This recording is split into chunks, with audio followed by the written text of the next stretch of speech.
Hello students, जैसा कि हम लोग बात कर रहे हैं सीरीज में कि किन किन बातों को ध्यान देना चाहिए। हम अपना जो कंपटीशन की तैयारी कर रहे हैं उसमें आज हम बात कर रहे हैं 6th पॉइंट की, जहां पे पिछला में हम लोगों ने देखा कि रिवीजन का क्या रोल है, हमने आपसे बात किया। और आज बात कर रहे हैं हम लोग इम्पोर्टेंस ऑफ सेल्फ स्टडी। मैंने पिछले वीडियो में बताया था कि बहुत सारा बच्चा को लगता है कि रिवीजन करना ही सेल्फ स्टडी है। ये जस्ट दो अलग अलग बातें। सेल्फ स्टडी का मतलब समझते हैं, फिर उसका इंपॉर्टेंस समझते हैं। सेल्फ स्टडी का मतलब क्या होता है? आपने किसी टीचर से क्लास लिया, नोट्स बनाए, फिर घर में आप उस नोट्स को एक बार से उस दिन का नोट जरूर से पढ़ना है, चाहे जो हो जाए दुनिया में। इसको बोला आपने रिवीजन। सेल्फ स्टडी का मतलब होता है कि अब आपको वो नोट्स, आपका जो टूल है, हथियार है आपका, वो जो नोट आपने लिखा है, उस नोट फिर आपको कुछ असाइनमेंट कर दिया जाते हैं, उस पर प्रॉब्लम सॉल्विंग दिया जाता है।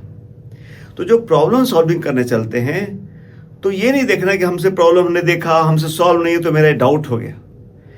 इन प्रॉब्लम सॉल्विंग जितना आप उठाते हो, जितने आप असाइनमेंट उठाते हो, ये जो आपसे सॉल्व हो जाते हैं डायरेक्ट, बहुत बढ़िया बात है।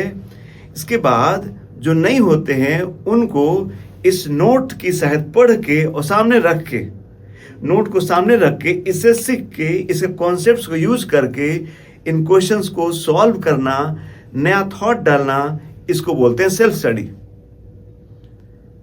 तो रिवीजन अलग चीज है। रिवीजन मतलब जो क्लास में बताया गया उसको एक बार फिर से अपने आप को पढ़ाना, दैट इज रिवीजन। अब उस रिवाइज चीजों को जो आपने सीखा उसको किसी नए क्वेश्चन में यूज करना, इसको बोलते हैं सेल्फ स्टडी।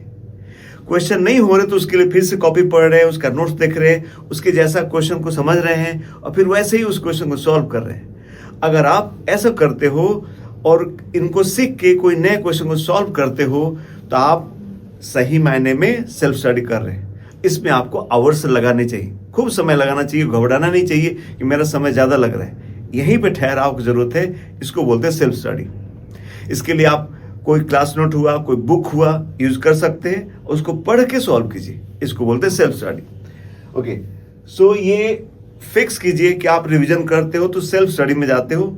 जरूर से आपके टीचर, आपका इंस्टीट्यूट जरूर से आपको कोई होमवर्क देता है, नहीं देता तो टीचर से बात कीजिए कि हमको डेली बेसिस पे जो हमने सीखा उस पर प्रैक्टिस करने के लिए मेरे को सीट्स चाहिए, प्रॉब्लम्स चाहिए, जरूर होना चाहिए। तो उसको फिक्स आवर्स में जरूर से एक बार आप वहां पर ब्रेनस्टॉर्मिंग करें, अपने टूल को यूज करें, अपने कॉपी को यूज करें।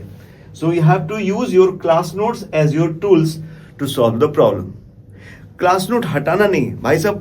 क्लास नोट किस लिए लिखे हो? इसलिए तो लिखे हो काम आएगा तो यूज करोगे।